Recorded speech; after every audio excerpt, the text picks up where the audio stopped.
Assalamualaikum warahmatullahi wabarakatuh. Alhamdulillahil malikil jabbar, al-wahidil qahar, al-azizil ghaffar mukawwiril laili 'alan nahar. Ashhadu an la ilaha illallah wahdahu la syarikalah, yatawalla ibadahu salihina bil afi wal afiyah. Wa ashhadu anna sayyidana wa nabiyyana wa qurrata a'yunina wa nura qulubina sayyidina wa maulana Muhammadin man utiyal hikmah wa ma'adinur rahmah wa fasl khitab fakana awwala da'in ila tariqis shawab. Allahumma fasalli wa sallim wa barik wa karim wa syarif wa azim ala man kanat hasanatuhu la tuhsa. An-nabiyil mustafa wa rasulil muqaffa wa ala alihi wa sahbihi wa kafati ahli sidqi wal wafa. Amma ba'du, qala Allah ta'ala fi kitabihil karim, a'udzu billahi minasyaitonir rajim. Innas salata kanat 'alal mu'minina kitaban mawquta. Wa qala Nabi sallallahu alaihi wasallam, as-salatu imaduddin, faman aqamaha faqad aqamaddin, wa man tarakaha faqad hadamaddin. Shadaqallahul 'azim wa shadaqa rasuluhul nabiyul habibul karim, wa nahnu 'ala dzalika minasyahidina wasyakirin. Walhamdulillahi rabbil alamin. Para pemirsa Al-Husaini Media Center yang berbahagia, alhamdulillah kita bersyukur kepada Allah Subhanahu wa taala atas segala limpahan karunia serta nikmat yang senantiasa Allah berikan kepada kita. Salawat beriring salam semoga selalu Allah limpah curahkan kepada junjungan alam baginda Rasul Nabi besar Muhammad sallallahu alaihi wasallam. Dari mulai pagi sampai dengan siang, sampai dengan malam, kita berharap Allah Subhanahu wa ta'ala mencurahkan rahmatnya kepada kita. Karena rahmat itulah seekor singa tidak memakan bangkainya, tidak memakan anaknya. Seekor gajah tidak menginjak anak yang baru dilahirkan. Seekor burung gagak tidak memakan telur. Apa sebabnya? Karena ada rahmat dari Allah Subhanahu wa taala. Sehingga baginda Rasul sallallahu alaihi wasallam beliau bersabda, la yadkhulul jannata ahadakum bi'amalihi. Kalian tidak akan masuk surga dengan sebab amal kalian. Wala anta ya Rasulullah, engkau pun demikian wahai Rasulullah, wala ana illa ayyatagammadani Allahu bi amri. Kecuali Allah Subhanahu wa taala mencurahkan rahmat karunia-Nya kepada kita. Rahmat itulah yang dimintakan Al-Fakir di awal ucapannya dengan mengucapkan Assalamualaikum warahmatullah. Rahmat itulah yang kita mohonkan untuk orang yang hidup dan yang mati. Allahumma gfir lahu warhamhu. Pada saat kita duduk di antara dua sujud, kita mohonkan Rabbi gfirli warhamni. Kenapa ada orang yang hari ini mereka tidak melaksanakan perintah dari Allah Subhanahu wa ta'ala? Ada mereka saudara-saudara kita yang sedang berbaring di rumah sakit. Mereka diberikan rahmat hidup namun dicabut rahmat sehatnya. Ada juga orang yang hari ini berkeliaran di tengah jalan. Mereka diberikan rahmat hidup, mereka diberikan rahmat sehat, namun mereka tidak berusaha taat kepada Allah Subhanahu wa ta'ala. Karena mereka dicabut rahmat istiqomahnya di dalam melaksanakan perintah Allah Subhanahu wa ta'ala. Dan mudah-mudahan kita yang hadir hari ini pada pengajian kita di Media Center Al-Husaini, mudah-mudahan Allah Subhanahu wa ta'ala berikan rahmat sehat kepada kita, diberikan rahmat hidup, dan diberikan rahmat istiqomah di dalam melaksanakan perintah Allah dan berusaha semampu mungkin untuk menjauhkan seluruh apa yang menjadi larangan buat kita. Para pemirsa Al-Husaini Media Center yang berbahagia, alhamdulillah bertemu lagi dengan Al-Fakir pada pengajian kitab hadis, yaitu kitab At-Targhib wa Tarhib. Dan pada pertemuan kali ini kita akan membahas tentang Kitabus Shalah, At-Targhibu fi Sholati wa Tarhibu min Tarkiha. Yaitu kitab yang berkaitan dengan sholat, At-Targhibu fi Shalah. Ada motivasi untuk kita melaksanakan dan menegakkan sholat, dan ancaman bagi orang-orang yang meninggalkannya. Sebagaimana kita tahu bahwa sholat secara bahasa bermakna ad-doa, artinya doa. Sedangkan menurut istilah adalah af'alun wa aqwalun muftatahatun bitakbir wa mukhtatamatun bitaslim. Sholat adalah satu ucapan, satu perbuatan yang diawali dengan takbir dan diakhiri dengan salam. Pada saat kita diperintahkan oleh Allah Subhanahu wa Ta'ala untuk melaksanakan sholat, maka perintah ini adalah merupakan satu perintah yang mulia. Karena di saat Allah memerintahkan puasa, Allah memerintahkan zakat, Allah memerintahkan berhaji dan lain sebagainya, Allah melalui perantara kekasihnya, Malaikat Jibril, yang kemudian disampaikan kepada Nabi Shallallahu Alaihi Wasallam. Namun beda halnya ketika Allah ingin memerintahkan sholat, Allah panggil hambanya yang mulia, yaitu baginda Nabi Shallallahu Alaihi Wasallam, untuk menghadapnya dan kemudian mendapatkan perintah untuk melaksanakan sholat yang pada awalnya 50 waktu, namun dengan kebaikan dan kemurahan Allah Subhanahu wa Ta'ala, kita pun hari ini melaksanakan sholat sebanyak 5 waktu.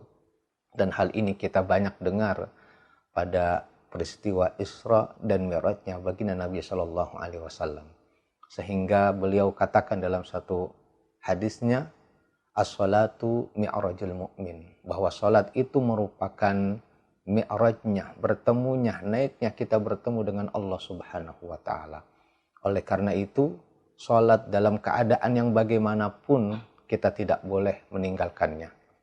Kalau orang melaksanakan ibadah haji, kemudian istita'ahnya ada yang kurang, maka gugurlah kewajiban hajinya. Ketika orang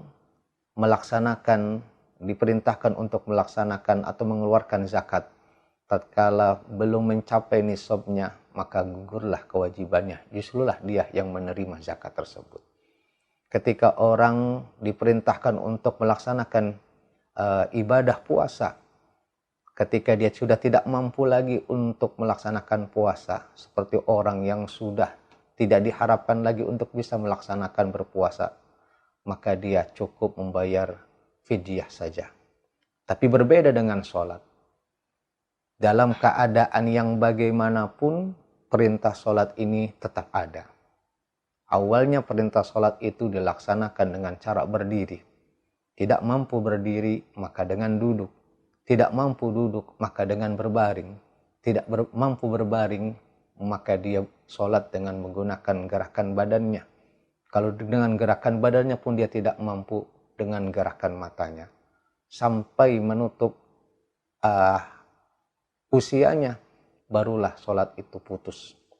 Karena pentingnya sholat ini, maka Al-Fakir insyaallah akan membacakan beberapa ayat dan juga beberapa hadis tentang pentingnya kita untuk melaksanakan ibadah sholat. Diawali kitab ini dengan firman Allah Subhanahu wa Ta'ala, A'udzu billahi minasyaitonir rajim. Inna sholata kanat 'alal mu'minina kitaban mauquta. Sesungguhnya salat itu bagi orang-orang mukmin sudah ditentukan waktunya. Sebagaimana kita tahu bahwa salat zuhur ada waktunya, salat asar, salat maghrib, isya, kemudian juga subuh sudah diatur sedemikian rupa sehingga bagi kita yang melaksanakannya akan merasa tepat waktu untuk bisa melakukan sholat di waktu-waktu yang Allah Subhanahu wa Ta'ala sudah tentukan. Tentulah ketika Allah menetapkan sebuah waktu, maka di dalamnya terdapat hikmah yang luar biasa. Kemudian dilanjutkan dalam firman Allah Subhanahu wa Ta'ala, wa aqimus sholata wa atuz zakata warka'u ma'ar raki'in. Ada 3 perintah yang salah satu dengan yang lainnya itu saling berkaitan. Wa aqimus shalah, dirikanlah salat. Wa atuz zakata, dan tunaikanlah zakat. Warka'u ma'ar raki'in, dan ruku'lah bersama dengan orang-orang yang ruku'. ketika orang sholat kemudian tidak berzakat, maka ada sesuatu yang kurang. Tapi bagi orang-orang yang tidak mampu, maka ketika dia belum mencapai, hartanya mencapai nisab, maka boleh dia untuk tidak berzakat. Tetapi orang-orang yang berzakat kemudian dia tidak melaksanakan sholat, maka bisa jadi zakatnya tidak diterima. Karena nanti ada hadis Nabi Shallallahu Alaihi Wasallam yang menerangkan tentang bahwa setiap amal itu tergantung bagaimana sholatnya. Kemudian dilanjutkan lagi dengan firman Allah Subhanahu Wa Taala, A'udzubillahi minasyaitonirrajim. Inna sholata tanha 'anil fahsya'i wal munkar. Sesungguhnya sholat itu mencegah daripada perbuatan keji dan perbuatan mungkar. Kalau ada orang yang mengaku sholat tapi masih melakukan perbuatan yang keji, maka sholatnya dipertanyakan. Kalau ada orang yang melakukan sholat tapi masih melakukan kejahatan, maka bisa dipastikan sholatnya belum khusyuk, sholatnya belum benar. Sehingga ketika orang dia benar sholatnya, maka perbuatan-perbuatan yang buruk tidak akan dia lakukan.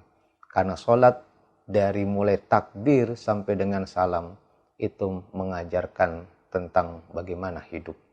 Sehingga orang yang melaksanakan sholat dengan benar, maka dia akan terhindar dari perbuatan keji dan perbuatan mungkar. Kemudian dilanjutkan lagi dengan firman Allah Subhanahu wa taala, "Hafidzu 'ala salawati wa salatil wusta wa qumu lillahi qanitin." Kita diperintahkan oleh Allah Subhanahu wa taala, "Hafidzu 'ala salawati." Jagalah oleh kalian salat yang 5 waktu, wa salatil wusta, dan salat yang pada pertengahan hari. Wa qumu lillah, dan berdirilah karena Allah Subhanahu wa taala, qanitin, dengan berdiri yang khusyuk. Ketika kita melakukan sholat menghadap kepada Allah Subhanahu wa taala, yang paling penting buat kita adalah kita hadirkan hati kita, melaksanakan sholat dengan cara yang khusyuk. Karena dengan melaksanakan sholat dengan cara yang khusyuk itulah kita akan memperoleh kebahagiaan. Sebagaimana juga disinggung oleh Allah Subhanahu wa taala pada surah Al-Mu'minun, qad aflahal mu'minun alladzina hum fi salatihim khashi'un. Beruntunglah, sungguh beruntunglah orang-orang yang beriman, yaitu mereka yang melaksanakan sholat dengan cara yang khusyuk. Para pemirsa Al-Husaini Media Center yang berbahagia, kita akan lanjutkan. Barulah ini kita akan membaca daripada hadis Nabi Shallallahu Alaihi Wasallam setelah saya membacakan beberapa ayat Al-Quran. Wa qala sallallahu alaihi wasallam, dan bersabda Nabi sallallahu alaihi wasallam, as-salatu imaduddin, faman tarakaha faqad hadamaddin.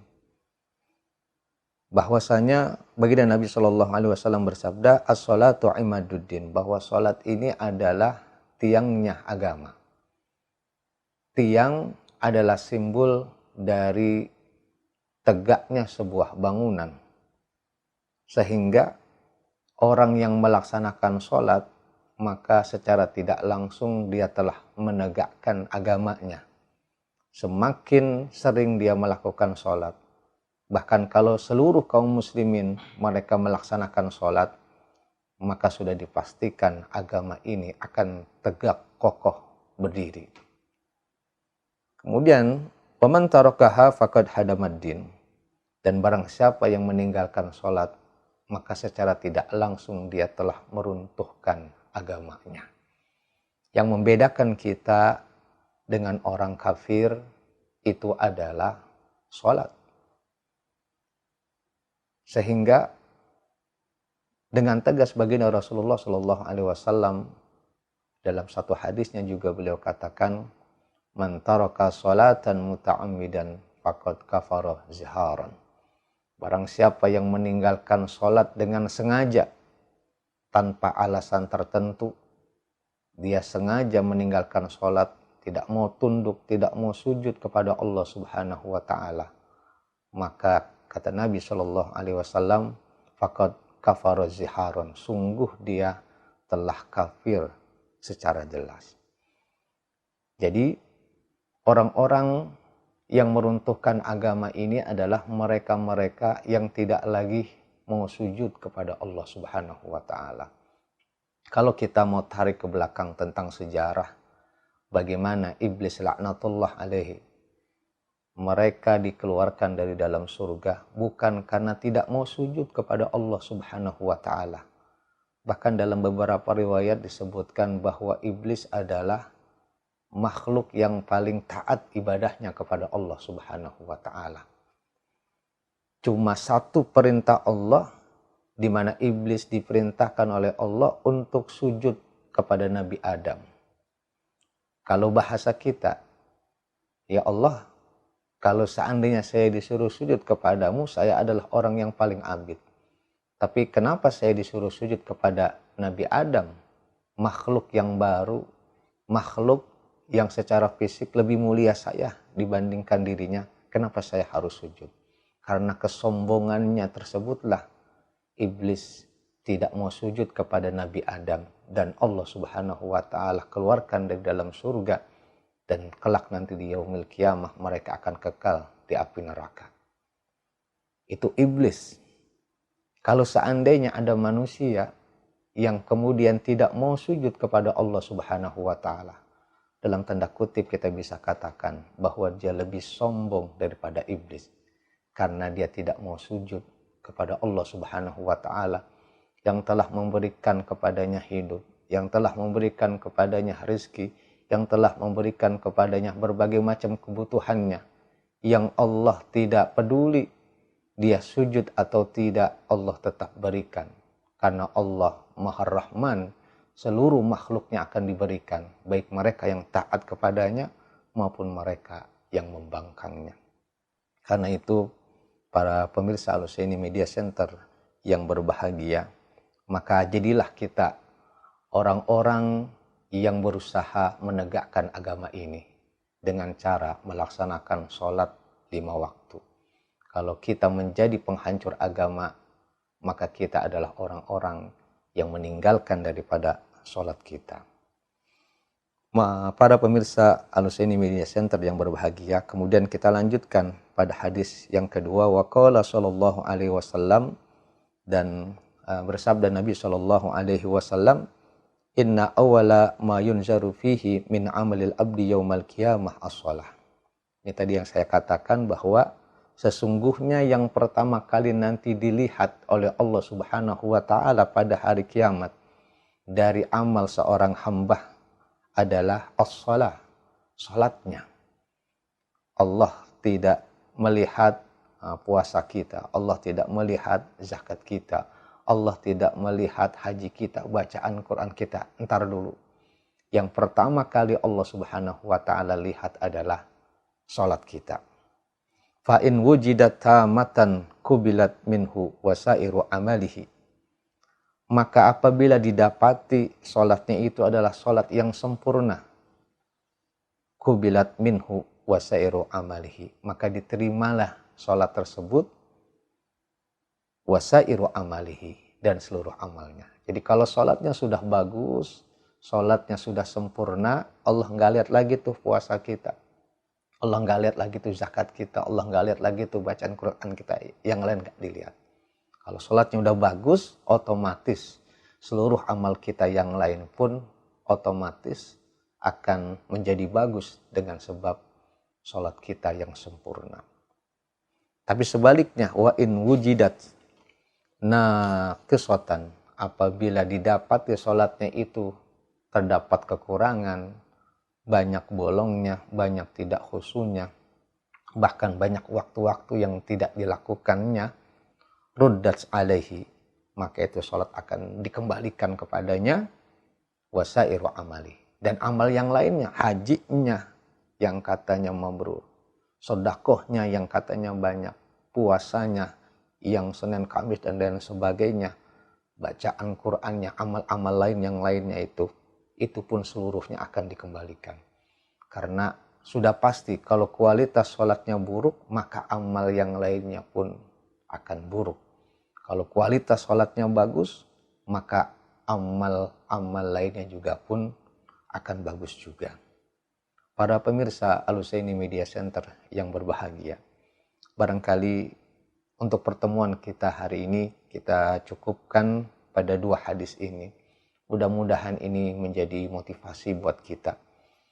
Masih banyak lagi hadis-hadis yang berkaitan dengan sholat, insya Allah kita akan bahas pada pertemuan yang akan datang.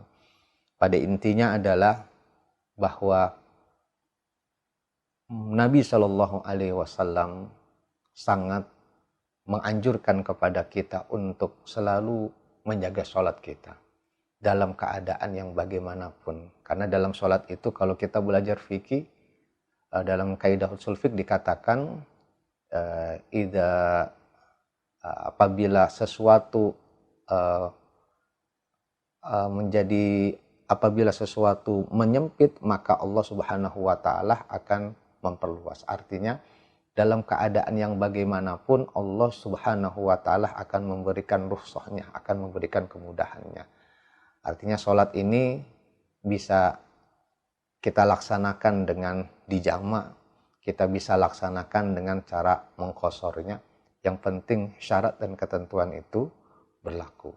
Mudah-mudahan apa yang Al-Fakir sampaikan pada kesempatan hari ini dapat kita ambil hikmahnya, dan mudah-mudahan kita menjadi hamba-hamba Allah yang senantiasa melaksanakan perintahnya, dan mudah-mudahan sholat yang bagus, sholat yang khusyuk juga akan berpengaruh kepada amal-amal kita yang lainnya.